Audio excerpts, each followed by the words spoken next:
Welcome back to Sexuality Sunday with Soul Strippers. We're talking about the Super Bowl halftime show today because it's raised such a ruckus in America and everybody's talking about it. So, what's the spiritualist perspective of what's going on with this show, Super Bowl halftime show? Is it right or wrong?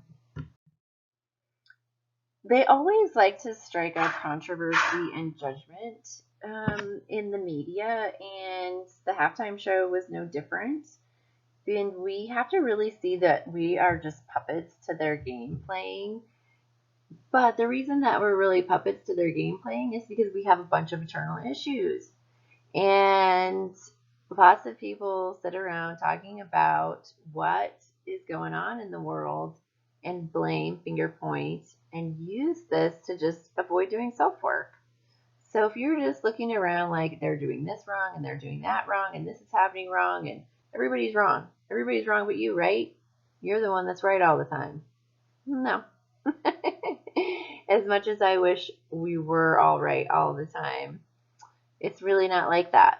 And we're going to talk about that in a minute, where there really is no right or wrong.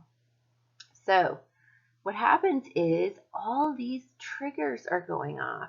People's emotions are off the Richter scale because they've just made a big display to put right in everyone's faces exactly what their eternal issues are. So, if you have a whole group of people watching the Super Bowl, their issues are going to show up in different ways. Their issues are going to be broadcast and they might all be different. So, why are they different? Because what's going on within them and their inner wars are going to be shown on this display. So, if you have issues with being objectified, sexualized, and demoralized as a woman in your sexuality, that's what you're going to see. If you are a woman who is empowered and comfortable in your own skin, who feels your own personal power and is pushing yourselves at your talents, that's what you're going to see. So, what we see is a reflection of what's going on within us. Maybe none of that bothered you at all, but the fact that this is America and there was hardly any white people going on, it had a Latino, darker color skin theme. Maybe that's what bothered you. Where are the white people? And your issue is that you are divided from someone else according to skin color. So if you don't care and you see everybody as just an energetic being with the different skin colors as an illusion of division in order to separate us, it doesn't matter. It doesn't matter if it's all black, if it's all white, if it's all Latino. It doesn't matter. It's just people. The skin color has nothing to do with it. So that's what happens. Everyone's getting worked up about the issues they have and thinking the problem is them and not us. So we think they're the problem, when really all they have done is just broadcast this big display of everyone's personal issues. And if you can turn the finger around and start looking at your reaction in a way to do self-work, you're going to get somewhere. While everybody else is staying in their same programs and in their same issues. Spiritualism recognizes that what you see is what is within you.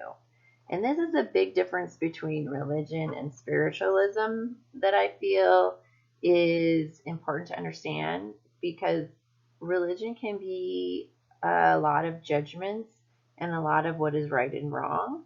And spiritualism is more all encompassing and saying that the world is a mirror to what's inside of you. So, whatever you see is a roadmap and gives you the keys to how your ego is running your show.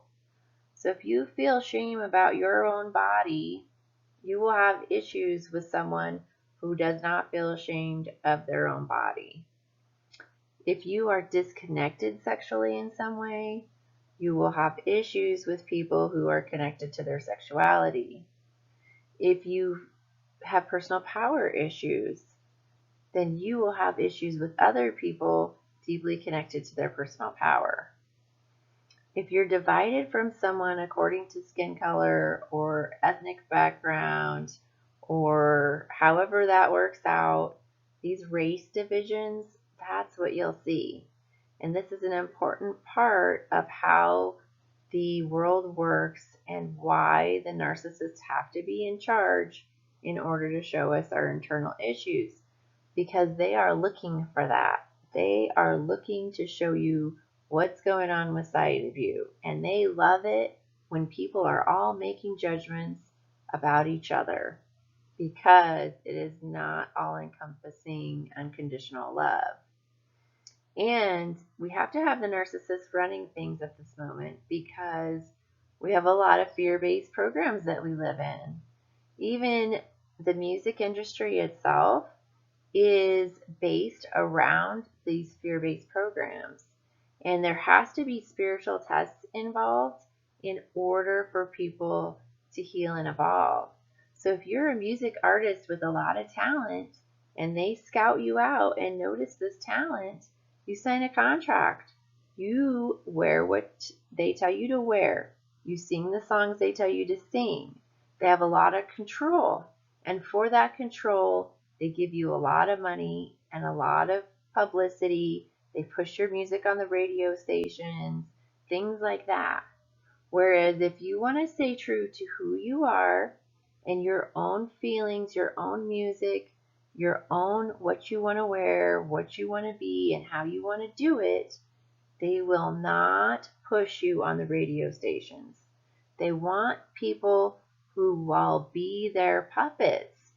And it's a really big spiritual test that in order to stay true to who you are, you believe that there's not as much money or personal power or however it is for you, that you won't be pushed on the radio station, you won't get free publicity, none of that. So it's a big spiritual test for those people to see if they will stay true to their authentic selves regardless of the consequences.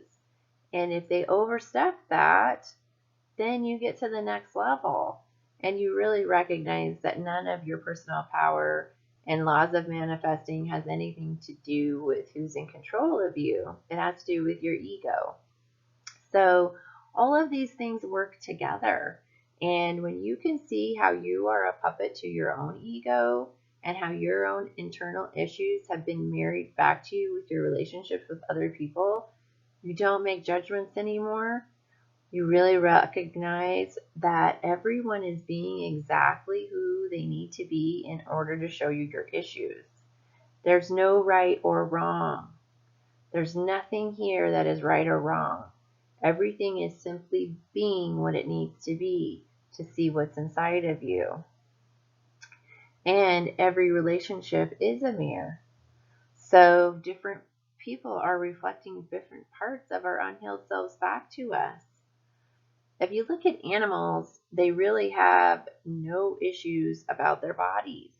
They don't care if it's just a biological function as far as sexuality goes. They openly sniff each other. There's nothing weird about it. If you watch a dog, they clean up their own butthole. They don't care. It's not like this is weird or anything like that. It's just a biological function.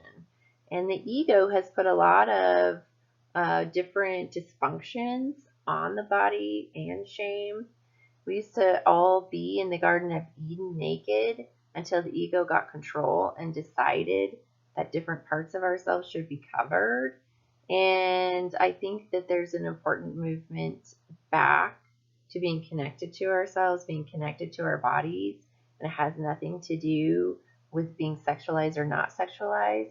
It just has to be with connecting to who you are, connecting to your own self. And until you do that, you're going to have disconnected relationships anyways. So this saying by Rumi, I love, beyond our ideas of right doing and wrong doing, there is a field. I'll meet you there. When the soul lies down in that grass, the world is too full to talk about. Ideas, language, even the phrase each other doesn't make sense anymore. And this is exactly where you get with being spiritualist and working on yourself, is that you no longer see anyone as right or wrong. They're just being a fabrication of their unhealed wounds, traumas, and ego, or a fabrication of their healing, their inner peace, and the things that they have worked on within themselves, their soul work. And that's when the world itself is talking about Super Bowl Sunday, and you're just sitting here watching everybody's triggers go off, all their little emotional hot buttons getting hit, while you lay in the grass in peace because you have worked through all your own inner traumas. You unconditionally love everyone else. You work through all your own ego entrapments so you can see exactly what's happening in the world, and you feel connected to everyone regardless of ideas, regardless of language, skin color. Even the phrase each other doesn't make sense anymore because we are all one. And this idea of us being separate is important so that we can finger point, blame, and put our own internal issues onto other people until we know how to flip the switch. And that's what we're doing in this idea of what's happening with enlightenment. So I hope you see Super Bowl Sunday is an important part of our human development and consciousness. And look at what your own issues are with Super Bowl Sunday so you can start doing some self-work instead of finger pointing and blaming everyone else for what they're doing wrong. You can check me out at soulstrippers.com. I have an online program and also looking to publish a couple of books here soon. I also publish here every Sunday on YouTube about spiritualism and sexuality and understanding the important role it has in our development. So I hope to see you next Sunday, and I hope you have a rocking week. Thanks for watching.